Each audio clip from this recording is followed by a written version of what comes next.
Hello guys, अस्सलाम वालेकुम। कैसे हैं आप जी? फ़ॉरेक्स उस्ताद की फैमिली कैसी है? आज मैं आपसे इंट्रोड्यूस करवाना चाहता हूँ एक बड़ा ज़बरदस्त मेहमान, आरजे प्रोफ़ेसर मोहम्मद इरफ़ान फ़ानी साहब। अ, चूँकि मैं ड्राइव कर रहा हूँ कार, तो थोड़ी बहुत जो है ना ब्रेक आएगी इसमें। अ, जी इरफ़ान साहब, क्या हाल-चाल है? मैं बिल्कुल ठीक-ठाक। फ़ॉरेक्स उस्ताद की फ़ैमिली को बहुत ज़्यादा अस्सलाम वालेकुम और मैं उम्मीद करता हूँ कि आपका पिछला साल 2023 बहुत अच्छा गुज़रा होगा और जो फ़ॉरेक्स उस्ताद ने आपको गाइड किया होगा, आपके डिफ़रेंट लाइव स्ट्रीम में, डिफ़रेंट प्रोग्राम्स में, डिफ़रेंट गोल्ड एनालिसिस में, उससे आपने बहुत तगड़ा पैसा कमाया होगा और मैं ये भी उम्मीद करता हूँ कि 2024 आपके लिए बहुत सारी फ़ाइनेंशियल सक्सेस लेकर आएगा। अच्छा। अच्छा इरफ़ान साहब, 2024 में जो सबसे बड़ा हमारे लिए क्वेश्चन है, वो मेरे ख़्याल से रेट कट का है। जी, कि क्या 2024 में रेट कट होगा या नहीं कट होगा, इसके ऊपर थोड़ी सी हम बात कर लेते हैं। फेडरल रिजर्व क्या सोच रहा है जी। इसके बारे में? आपको क्या लगता है कि क्या 2024 में रेट कट होगा? अगर होगा अ, तो क्यों?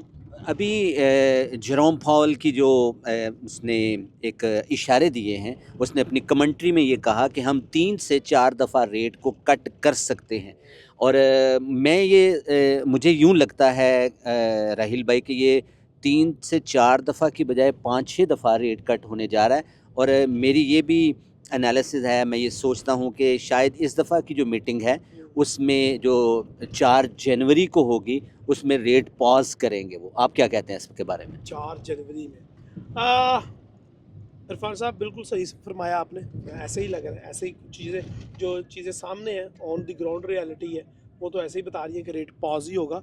लेकिन surprise surprise is still there. हाँ, स्टिल देयर, क्योंकि फॉरेक्स की मार्केट है, फाइनेंशियल मार्केट है, इसमें सरप्राइजेज होते हैं। लेकिन राहील भाई मुझे एक सवाल बहुत तंग करता है और मैं ये जानना चाहता हूँ कि 2021, 2022 और 2023 और जब कोरोना के बाद फाइनेंशियल क्राइसिस ने सर उठाया, 9% इन्फ्लेशन रेट था, फिर 6% हुआ। रेट को हाइक किया गया और रेट को हाइक करके इन्फ्लेशन को मैनेज किया।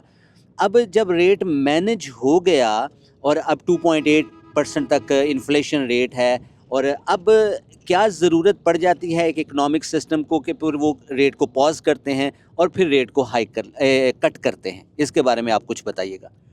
वैसा बड़ी ज़बरदस्त चीज़ आपने पूछी है। मैं बड़े प्राउड फील कर रहा हूँ आपके ऊपर कि आपने इतनी जल्दी इस मार्केट को इतना ऑब्जर्व किया और इतना ज़बरदस्त क्वेश्चन पूछा। ਇਹਦੀ वजह ਜਿਹੜੀ है ना, सिंपल है, बड़ी सिंपल है। जी, वैसे तो एक डिबेट है, सानू जी, 1 घंटा लग जी, जाएगा ऑलमोस्ट, के हम जिसके ऊपर बात करते हैं, इसके मुख्तलिफ पहलू होते हैं। तो 3-4 पहलूज मैं आपको बताऊंगा इसके जी, अंदर। सबसे पहले है, आपको पता है कि रेट हाइक क्यों की है? जी, क्योंकि इन्फ्लेशन, जी। महंगाई की वजह से। हुँ, मार्केट ये चलती है किस बेस के ऊपर? सप्लाई एंड डिमांड की बेस के हुँ। ऊपर। तो जब डिमांड कम होना शुरू हो जाती है, तो फिर जो है ना, रेट कम करने पड़ते हैं, क्योंकि फिर भाई सप्लाई तो पीछे बहुत ज़्यादा। ठीक। मैं एक गल तुहानू कवां, हाँ, किधरा बताइए। होली चलाया जे किधरे असीं अगां ना लंघ जाईए। क्योंकि हम गाड़ी ड्राइव कर रहे हैं, इरफान साहब को मैं छोड़ने जा रहा हूँ, तो वही है। अच्छा, दूसरी चीज़ ये है कि रेट को कट करना क्यों ज़रूरी हो गया? क्योंकि भाई सारा पैसा बैंकों में तो हमने कर लिया। जी, रेट को हमने क्यों बढ़ाया? कि पैसा बैंकों के पास आए। जी, यूएस गवर्नमेंट जो है ना, खाली हो चुकी थी। जी, तो उन्होंने कहा जी कि पैसा आवाम को खिंचा जाए किसी तरीके जी, नाल। पैसा तो खींच लिया। जी। अब पैसा खींच लिया, जब बैंकों के पास पैसा आ गया, तो उसके भी कुछ साइड इफेक्ट्स हैं। हुँ, उसके बहुत ज़्यादा साइड इफेक्ट हैं कि बिजनेसमैन को डिस्करेज कर दिया कि भाई बिजनेस ना करो, तुम बैठे घर बैठो और तुम पैसा कमाओ, फैक्ट्रियाँ बंद कर दो, पैसा हमें दो, हुँ, इंटरेस्ट लो। अब बैंक इतना इंटरेस्ट कहाँ से लेके आए हुँ, जब कर्जा लेने वाली कोई बंदा नहीं हुँ, है? तो हुँ, ठीक है, सप्लाई एंड डिमांड है ना। हुँ, हुँ। तो फिर अब इनको जो है, जो इनके इन्फ्लेशन के टारगेट्स हैं, वो भी कुछ अचीव होते हुए नज़र आए हैं। फिर उसके बाद अनएम्प्लॉयमेंट को देखना होता है कि एम्प्लॉयमेंट कितनी बढ़ रही है, कितनी कम हो रही है। तो इन सारे फैक्टर्स को देखते हुए फिर ये बैंक्स डिसाइड करते हैं कि कब इन्होंने रेट को कट करना है और कब इन्होंने रेट को पास करना है, या फिर कब इन्होंने अपने रेट को हाई करना है। अच्छा तो दैट इज़ अ स्टोरी। अच्छा अभी मुझे ये बताइएगा कि आप कितनी दफ़ा देख रहे हैं कि कितनी दफ़ा कट होने के चांसेस हैं? इस साल में क्योंकि ये साल 2024 एक one of the historic year होने वाला है, और उसमें जो है ना, बिजनेस की ग्रोथ मैं बहुत ज़्यादा देख रहा हूँ। स्पेशली हमारे मिडल ईस्ट में तो है ही है, लेकिन इंशाल्लाह बाकी पूरी दुनिया में भी होगी। तो मैं देख रहा हूँ कि कम अज़ कम 3 दफ़ा, ओके।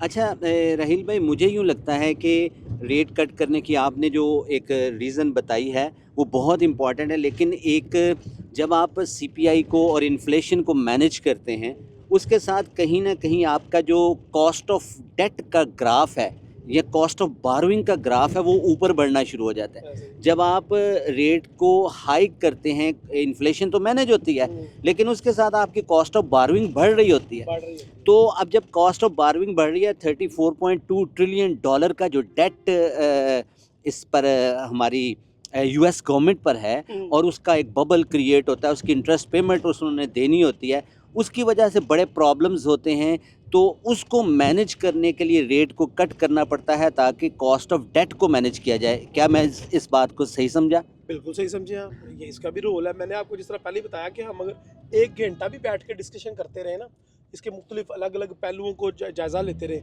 तो वो तो पहलू ख़त्म ही नहीं होते। मतलब कि इंडिकेटर, फाइनेंशियल इंडिकेटर में से एक इंडिकेटर है जिसकी बात आप कर रहे हैं, तो इंडिकेटर तो बहुत ज़्यादा है। और आपने बिल्कुल सही फरमाया है कि ये अमेरिका के लिए एक बहुत बड़ी सरदर्द मौजूद है, और ये थी और है, और आने वाली गवर्नमेंट को भी इसको बेयर करना पड़ेगा। ओके। अब रेट कट होने से जो गोल्ड मार्केट पर इफ़ेक्ट पड़ेगा, और आप क्या देख रहे हैं कि कहाँ तक गोल्ड मार्केट जाने के चांसेस हैं? यार गोल्ड मार्केट के साथ ना बड़ी ज्यादती की है, जी। बड़ी धांधली की है ने जी। अमेरिका बहादुर ने। वो ये किया है अमेरिका बहादुर ने कि भाई अपने जो उनके पास ज़खायर हैं वो जो कम हो रहे हैं उनको मैनेज करने के लिए उन्होंने गोल्ड के साथ बहुत बड़ी मैनिपुलेशन की है, और गोल्ड के रेट्स को उन्होंने बढ़ने नहीं दिया। गोल्ड की मार्केट में बड़ी ज्यादती हुई है, लेकिन हुन गोल्ड अपना आप दसन डया, और गोल्ड अब ये जो इसने एक हाईज ब्रेक किया है, अब एक ऐसा बेंचमार्क सेट करेगा कि जी। अगले 7-8 साल वो हाई ब्रेक नहीं होगा। अच्छा। हाँ, तो अब जो हाई लगेगा गोल्ड की मार्केट के अंदर, तो उसके लिए रेडी रहे आप जी। हाई बड़ा ज़बरदस्त लगने वाला है। 2400। यस, 2400-2500। मेरे ना एक दोस्त मेरे पास आए 2018 में, बिफोर कोरोना, जी। तो कहते हैं गोल्ड ਨੂੰ बाय करो, हम्म, और मैंने गोल्ड को बड़े लंबे अरसे के लिए बाय किया, और मैं 2500 को टारगेट करूंगा। तो मैंने कहा अच्छा जी। तो 2018 से वो बाय करके बैठे हुए हैं भाई, और इतनी दुनिया जो बाय करके बैठी है। उसके बाद मार्केट ने 1630-40 को भी टच किया था मार्केट ने दोबारा से, और अब मार्केट अपना हाई, अब वो बंदा तो कमा रहा है पैसे, वो बंदा ठीक ठाक पैसे कमा रहा है। और जिन लोगों हमारे चैनल के थ्रू भी काफ़ी सारे लोगों ने 1850 से बाय किया हुआ है, 1750 से बाय किया हुआ है, वो लोग तो कमा रहे हैं अल्हम्दुलिल्लाह सुम्मा अल्हम्दुलिल्लाह, अभी मजीद भी कमाएंगे। इरफान साहब, 2024 में जी। जो आपने इकोनॉमी को पढ़ा है, जी। आपने तो मेरे से 3-4 सवाल पूछे हैं, आपने क्या पढ़ा है? What do you think and what you observe for the market financial, क्या आपको क्या लगता है 2024 फाइनेंशियल मार्केट के लिए कैसा रहेगा? 2024 में राहील भाई, मैं ये समझता हूँ कि अमेरिका की इकोनॉमी, चूँकि वो कहते हैं, एक बड़ी ज़बरदस्त कोटेशन है कि अगर अमेरिका को ज़ुकाम हो ना, पूरी दुनिया को ज़ुकाम हो जाता है। हाय हाय हाय। अच्छा, तो अमेरिका की इकोनॉमी के स्लो डाउन होने के चांसेस हैं, और उसके 2024 में 2024 में, और उसके साथ चाइना की इकोनॉमिक सिस्टम में भी स्लो डाउन होने के चांसेस हैं। और आपने जो 2400 का फिगर बताया है, मैं भी इसी पर स्टिक करता हूँ कि 2400 पर डॉलर जो है वो स्टिक करेगा। उससे पाकिस्तान और हिंदुस्तान की जो जो ऑयल मार्केट है उसमें कुछ बेहतरी नज़र आएगी, क्योंकि पाकिस्तान में कुछ लेकिन इंटरनेशनली चूँकि उसने अपने ऑयल की प्राइसेस, ऑयल की प्रोडक्शन को कट करने के इशारे ओपेक ने दिए हैं। जब ओपेक ने इशारे दिए हैं, लीबिया ने कहा है कि हम ऑयल की प्रोडक्शन को बेहतर करेंगे, अमेरिका ने भी उसको बेहतर करने के इशारे दिए हैं, जिससे ओवरऑल ये उसमें सेकंड हाफ में ऑयल मार्केट के ऊपर जाने के चांसेस हैं। सेकंड हाफ में, यानी आप कह सकते हैं जून के बाद। और जून के बाद जो सिल्वर मार्केट है, क्योंकि सिल्वर की जो प्रोडक्शन है वो प्रोडक्शन में काफ़ी ज़्यादा इस्तेमाल होता है, इकोनॉमी स्लो डाउन होगी, तो पहले हाफ में सिल्वर जो है वो डाउन होगा, और दूसरे हाफ में इसके ऊपर जाने के चांसेस हैं। और पाकिस्तान में मैं और अमेरिका में इलेक्शन आने वाले हैं, और इलेक्शन का जो इम्पैक्ट है वो इस पर बहुत ज़्यादा पड़ेगा। तो इस दफ़ा मैं अमेरिकन इकोनॉमी को स्लो डाउन देख रहा हूँ, बाकी 2024 में। में। अच्छा, लेकिन एक बड़ी इम्पॉर्टेंट बात है कि जो as a financial investor diversity से अपॉर्चुनिटी तलाश करना बेसिकली एक अच्छे फाइनेंशियल इन्वेस्टर की खूबी होनी चाहिए। अगर आप डाइवर्सिटी से अपॉर्चुनिटी तलाश कर लेते हैं तो ये बहुत अच्छा हो सकता है। और ये मेरा ख्याल है हम अपने हमारा जो फॉरेक्स उस्ताद का ग्रुप है, हम इसमें यही लोगों को सिखाते हैं कि भाई फाइनेंशियल डाइवर्सिटी में आपने अपॉर्चुनिटी कैसे तलाश करनी। वाह वाह वाह वाह वाह, बहुत ज़बरदस्त जी, बड़ा ज़बरदस्त। इसका मतलब है कि डॉलर इंडेक्स में, अब मैं अपने फॉरेक्स की लैंग्वेज में आपकी जी। चीज़ों को कन्वर्ट करता हूँ। ਇਹਦਾ ਮਤਲਬ ਇਹ ਹੋਇਆ ਕਿ ਆਪਾਂ ਨੇ ਜਿਹੜਾ ਸਲੋ ਡਾਊਨ ਹੈ ਇਹਦਾ ਡਾਲਰ ਇੰਡੈਕਸ ਤੇ ਸਾਨੂੰ ਨਜ਼ਰ ਆਏਗਾ, ਉਹਦੀ ਵਜ੍ਹਾ ਤੋਂ ਫਿਰ ਆਪਾਂ ਨੂੰ यूरो ਦੇ ਵਿੱਚ, ब्रिटिश पाउंड में एंड बाकी इसके जो JPY में हमें थोड़ी सी स्ट्रेंथ देखने का मौका मिलेगा जी। और उसमें सेफ हेवन के तौर पर आप बिटकॉइन में, क्रिप्टो में और साथ के साथ गोल्ड में। बड़ी ज़बरदस्त आपने बात की। अभी जो मैं और बात, हम दोनों एक ही बात पे मुत्तफिक थे कि गोल्ड 2400 पे जाएगा। उसका तो आपने खुद ही बता दिया ना कि अगर डॉलर इंडेक्स नीचे जाएगा तो ही तो गोल्ड ऊपर जाएगा जी। नंबर 1।